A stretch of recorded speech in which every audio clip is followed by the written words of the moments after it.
Hello everybody, welcome back. So we have now got our Booker winner 2025 and that is David Szalay with Flesh.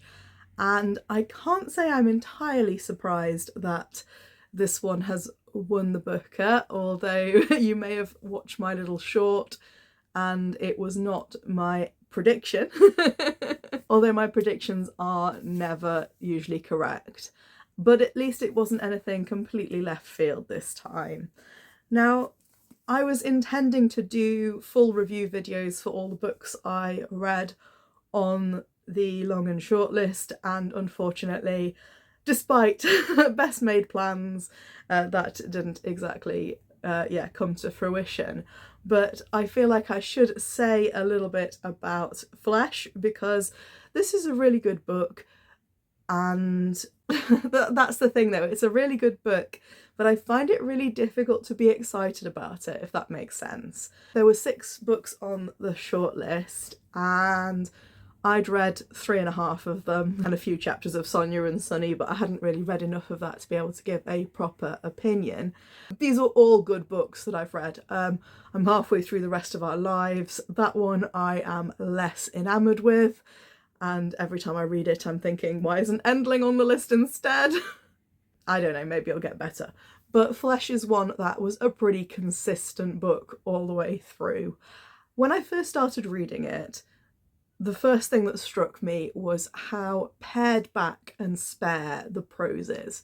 In fact, I'd never really read anything quite like it, because there really is no frills with this writing style. The language is the absolute opposite of flowery. The sentences are short, crisp. There's not even a lot of particular detail added in. It's not like the writing is snappy, but there's a lot of detail and emphasis. It really is a unique way of writing that when I first started reading it, I thought, I was a bit confused by it, and I wasn't really, because it is so casual and laid back and there's really nothing to embellish it at all.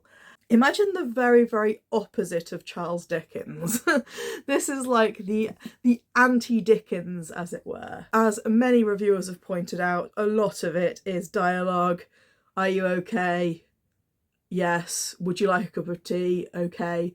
A lot of it is that very kind of spare. I mean, even if you just look at the way the words look on the page, it's almost like a play.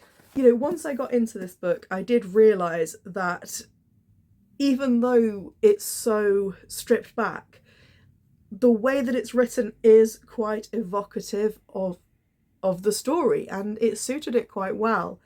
And it suited the main character quite well. I'm not sure how well it would suit other characters. I've not read any other books by the same author, so I don't know how Szalay, whether this is just his style or if it's something that's working particularly well for Istvan, who's our main character. For those of you who haven't read Flesh, this is basically a character study. It's the life of a young Hungarian man called Istvan, who essentially migrates to London in, I think it's his early 20s.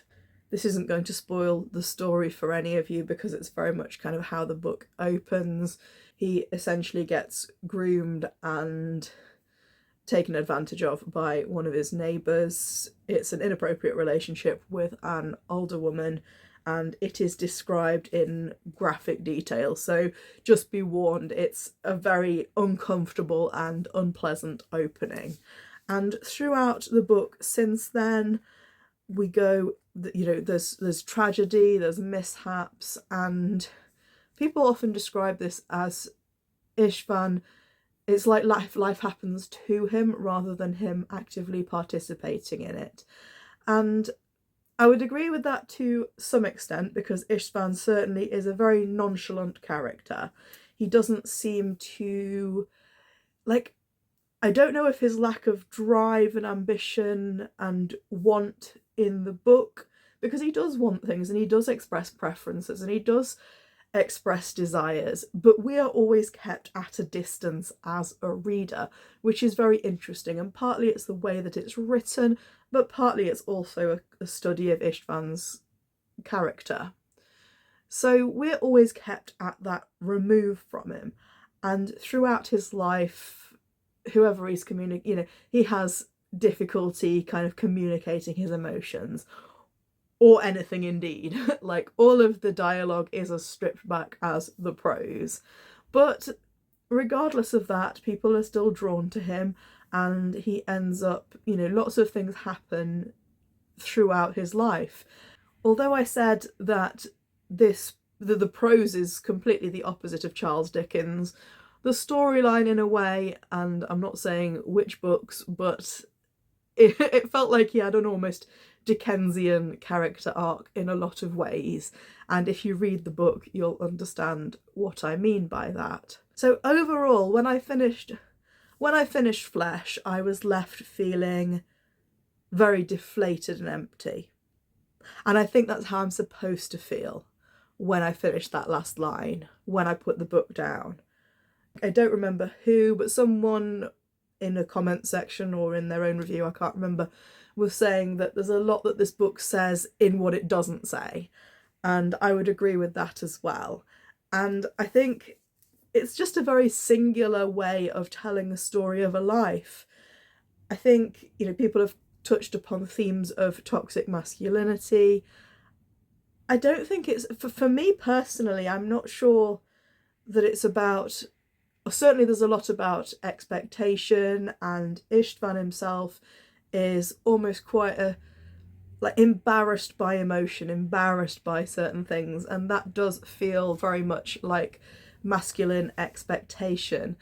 And also that kind of remove from his own emotions is very much something that I think more men will experience than women. But also I do feel like a lot of his, and I don't know whether this is just the way I read it or if it was intentionally the way that it was put together, but I felt like his earlier experiences with sex probably had a big impact on his ability to connect with people later in life. Because if you've got that agency taken away from you, you've been given all these experiences that you're too young to really know what to do with and know how to process, and then obviously tragedy and things have kind of flourished out from that. In a way, even though Istvan in many ways lives quite a successful life, at least in, certainly in parts of it, he does have ups and downs, and we follow those throughout his story. It does feel like those early experiences create ructions, and but part of that's his personality, because he was quite a nonchalant character before everything that happened as well. So it's a very interesting character study. Istvan is absolutely frustrating. He has not a lot of idea how to cope with the situations that are thrown at him. And do I think that this book should have won the Booker? I can absolutely see why it did. Certainly it's a very unique storytelling experience, and it feels very rounded off as a work. And I don't know whether, I've heard other people say that it compares quite, that there are similarities between this and Shalay's other works. I wouldn't be able to comment on that because I haven't read any of that, but it's one of those that I almost wish I could read again, and I might do. Do I think it's the best book on the list? No. My favourites were Flashlight and Audition so far. Flashlight because of its incredible, compelling, sweeping narrative. It's different characters that you somehow want to know what happens to, even though they're difficult to love. Like, for me, Flashlight was a more full, but I think that's, I don't necessarily think that means it's a better book, because it depends on what you relate to. And I quite like very in-depth storytelling, whereas Flesh really doesn't do the work for you. You do have to kind of fill in some of the gaps yourself. It doesn't hold your hand as a book. I also loved Audition. I'm always team weirdest book on the list, and I absolutely adored Audition. And yeah, so those two were my favourites, but Flesh was you know, I'm not mad about it at all. I think it was a deserved win. I can see why the judges all had that sense of coming back to it and thinking about it, because it is probably a book that will linger in my memories in flavour, if not in detail. Now, I'm going to go a little bit more in depth now. So if you haven't read the book, now is the place to stop the video, and I'm going to talk a little bit more with spoilers. So thank you very much, and I'll see you next time. If you've not read the book, if you haven't read the book and want me and don't mind me spoiling it, then feel free to carry on. Throughout Flesh, so Istvan starts off in this inappropriate relationship where he's basically groomed by a neighbour sexually, and Istvan believes himself to be in love with her, and there's an altercation with the husband where the husband ends up falling down the stairs and dying, and Istvan ends up in a young offenders institute as a result. Istvan then goes into the army and suffers from PTSD as a result of that. He then travels to London, where he, through serendipity, manages to land a rather lucrative job as a bodyguard / driver for this family. And then he starts an affair with the wife, which turns into more than just an affair. They end up married, and he ends up in control of quite a lot of money.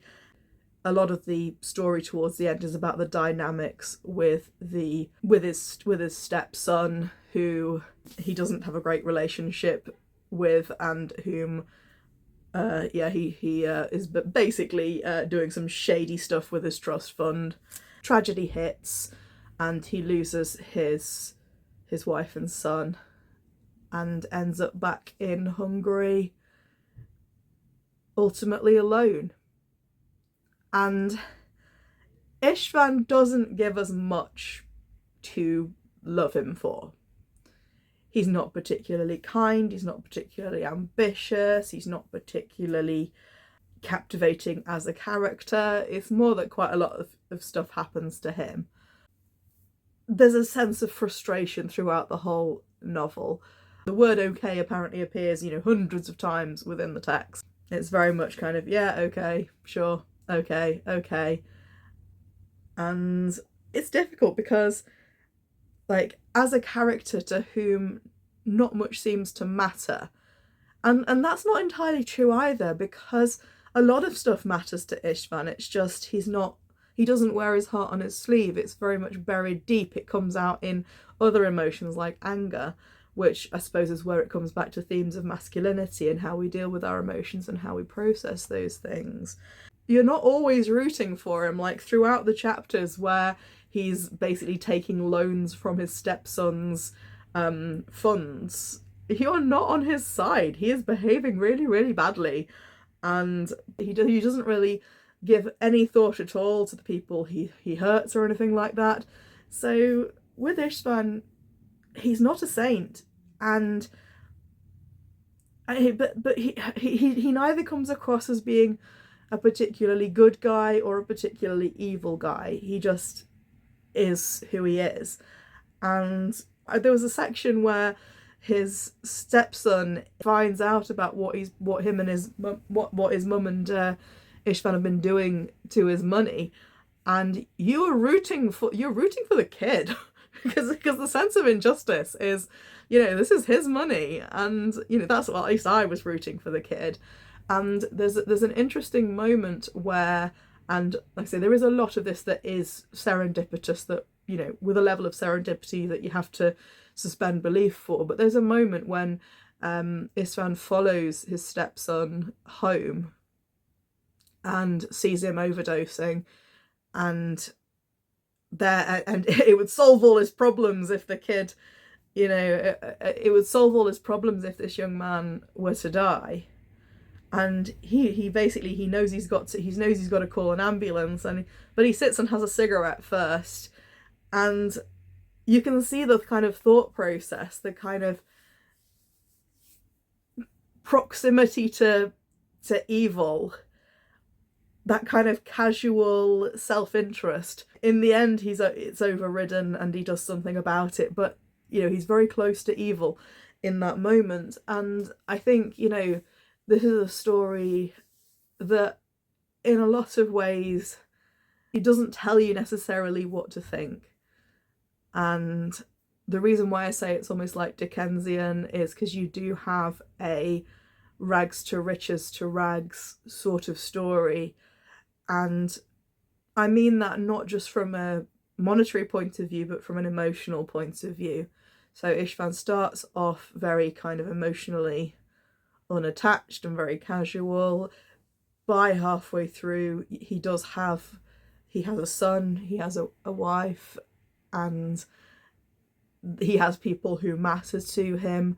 And then at the end, he ends up ultimately alone and unable to connect again. And all the relationships he seems to end up with are with people who are, you know, already in relationships. There doesn't seem to be, and he doesn't really go out and seek any of it either. So it's at the end, I just felt very, very sad, and I think that's intentional.